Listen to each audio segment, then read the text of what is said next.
Okay, yeah.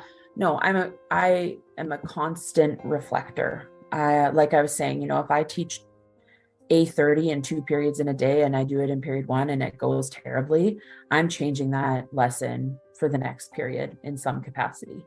I'm constantly reflecting and constantly working to be better. And I think that this is such an important thing too, to model for students, because students often struggle with self-assessment.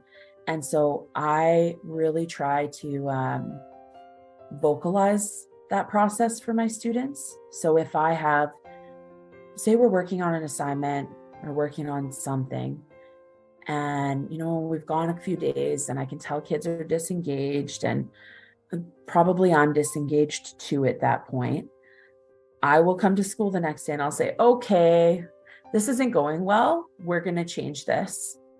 Right. And I model it for kids and say, like, I had a plan. It didn't really work. So we're going to do something different now.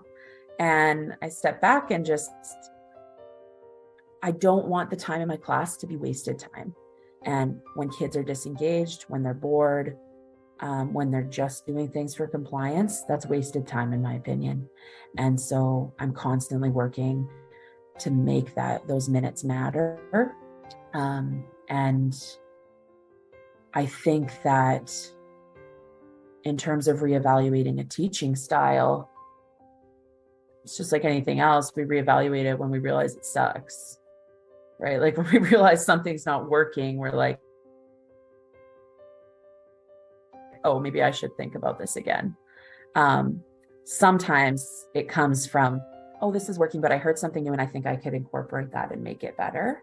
But typically, I reevaluate a month into the semester when I'm like, oh, these kids aren't responding to this, or this isn't working. I need to change it up and, change the way that I'm doing it. And again, I think constantly like vocalizing that and articulating that for kids is really important too, so they can see an adult in the real world making mistakes, reevaluating, reassessing, and moving forward, in growth.